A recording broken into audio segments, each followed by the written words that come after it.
Greetings and welcome to this next installment of Bible Topics that make you say, And I'm Robin Sweet Ransom, and so glad you could join me. You all have been hanging in there with me, learning new things, sometimes troubling, but all in the Bible. And I want you to crack open the Bible so that you can see for yourselves the nuggets that the Lord has for you. All right, so now we're going to talk about the women's lives matter. Previously, we asked the question, is it okay to cut up women? Last time we talked about, is it okay to rape women? Why am I asking these questions? Because we as women have been like prey for thousands of years. Do our lives matter? Why is it just okay to just toss us off to strangers to protect a man's life, as we heard in our previous study of the book of Judges? What is like going on there? We were suffering thousands of years ago, and we're still suffering today. But it all comes down to a decision that Adam and Eve made in the garden. And freedom of choice yields freedom or yields consequences, good and bad. So let's get into, whether or not our lives matter. There's women who are murdered by their spouses, raped, so many things. It says here 2 women a week are killed by their abusers. Why? What is going on? Do women's lives matter? We're going to pick up in Genesis chapter 19, verse 8. Look, I've got 2 daughters who haven't had sexual relations with a man. I'll bring them out to you and you can do whatever you want to them. However, don't do anything to these men because they have come under the protection of my roof. You want to know who's talking here? This is Lot.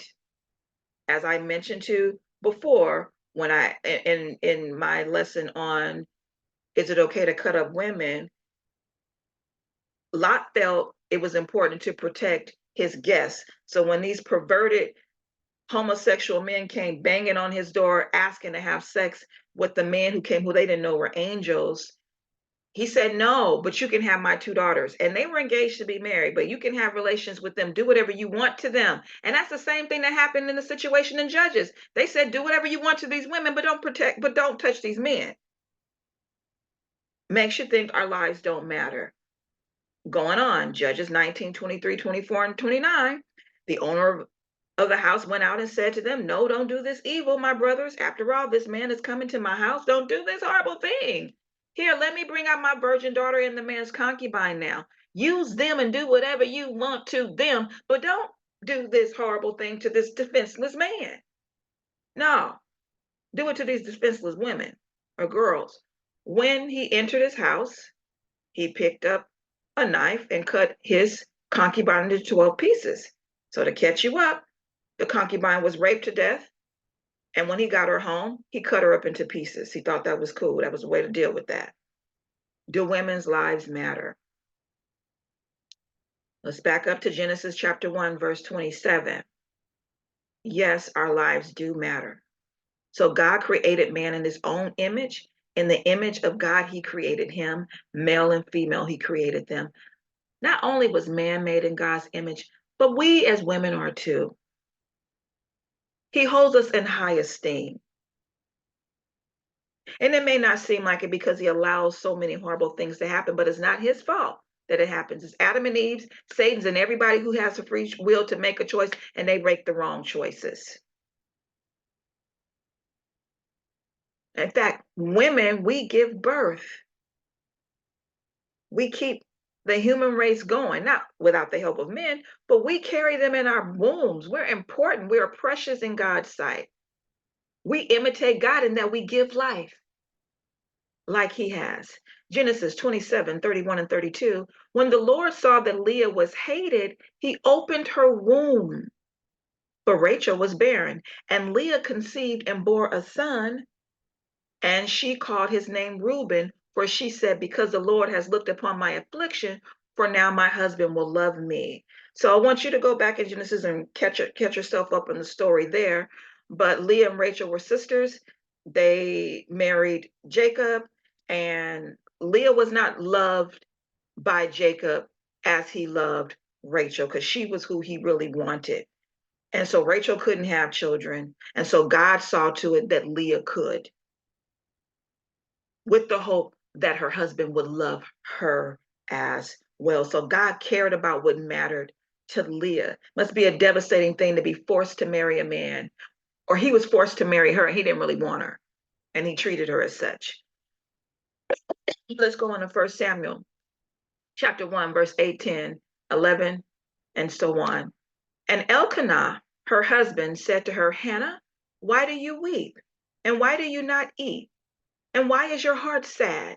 Am I not more to you than 10 sons? So there's this man named Elkanah. He had, I think, 3 wives. 2 had given birth to a bunch of kids, but his favorite wife, Hannah, was barren. And he's saying, why do you care whether or not you have kids? I love you to pieces. But that wasn't enough for her. 10, she was deeply distressed and prayed to the Lord and wept bitterly. And she vowed a vow and said, O Lord of hosts, O Jehovah, O Yahweh, if you will indeed look on the affliction of your servant and remember me and not forget your servant, but will give to your servant a son, then I will give him to the Lord all the days of his life, and no razor shall touch his head. And in due time, Hannah conceived. God heard her, and she bore a son, and she called his name Samuel. He wrote the book of Samuel. For she said, I have asked for him from the Lord. Indeed, she kept her promise. And this is how God blessed her for keeping her promise, because she could have just kept the son to herself, but she didn't. She turned him over to the Lord for him to serve at the temple. 21 says, Indeed, the Lord visited Hannah, and she conceived and bore 3 sons and 2 daughters. And the boy Samuel grew in the presence of the Lord. So she only got to see Samuel, I think, once a year. She lived away from the temple, but God blessed her with more children. Why? Because she mattered to him. Let's talk about some notable women who mattered. Miriam, remember Miriam? She was the big sister of Moses. She helped to protect his life when all the babies were supposed to be killed.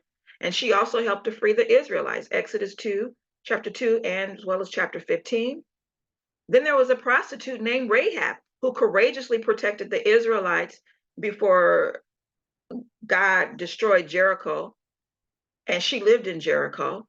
And this was in Joshua chapter 2. And she was one of Jesus's ancestors. Yes, a prostitute. So for you women out there who may be sex workers today, and you may feel like you mean nothing, you don't mean anything to the Lord, you do matter. There was even a sex worker who was an ancestress of the Lord Jesus. Deborah was a prophetess and a judge, and she ruled over Israel for 4 decades in Judges chapter 4. So she had an esteemed honor.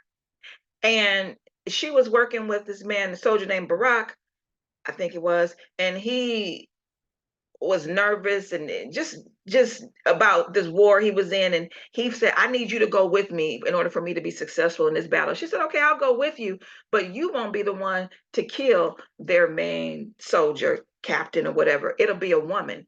And the woman was a woman named Jael, and she killed the soldier. She lured him into her tent, said, sleep, let me give you something to drink, I know you're tired. And when he was asleep, she drugged his milk that he drank. He asked for water, she gave him drugged milk, and then she put a pin through his temple and killed him to the earth. So there's a time when women get to get back at men too. They've been taking advantage of us. Mary, the mother of Jesus, was favored by God, right? Luke chapter 1, 26 through 38 shows when she was told that she would be the mother of the Most High Son. So that shows women matter. And Jesus first appeared to women after his resurrection, Mary Magdalene being one of them. John chapter 20, verse 17. That was a high honor. He didn't even appear to his disciples first. Women matter. In fact, women helped take care of Jesus in his ministry in the 3.5 years that he was in his ministry. So women matter to God. God made women in his image. He does not condone mistreatment, and he will repay their abusers. So much so, God loves us, that husbands are ordered to love their wives. As who? As Christ loves the church, Ephesians 5:25. Jesus cares about what matters to women. Even John chapter 2, verses 1 through 12, it tells the story of how his first miracle was performed at the behest of his mother Mary. He went to a wedding, and at the reception, they had run out of wine, and she was in charge of festivities, and she said, If they run out of wine, I need you to do something. He said, what is this to me? Why should I care? But he did care. And he turned that water into wine, the best wine ever. Y'all wish I was at that party, huh? And then in John chapter 4, it talks about the woman at the well. He she had five husbands, and now she was living with a man to whom she was not married, and she was seen as trash by everybody. In fact, when she went to draw water, it was during the time of day when no other women were there because they didn't want to be around her. And she was ashamed. And Jesus appeared to her. And it was rare that he told somebody when he was their Messiah, the Messiah, but he told her. He cared that much about her to lift her up. And God likens the church to his bride, Revelation 19:6 through 9. So we matter to God. Despite what men and others have done to us, we matter. God will punish our abusers. Again, looking back over my life, I am amazed at how God has kept me. And we're reminded, wait for the Lord and keep his way, and he will exalt you to inherit the land. You will watch when the wicked are destroyed. Psalm 37:34. All right, we're going to wrap it up now. Thank you again for joining me for Bible topics that make you say, Stay tuned for next time. But I forgot to say, please like, share, and subscribe. Put in the comments something that you have wondered about, and I'll do some research on that and do a show on it. All right. See you next time.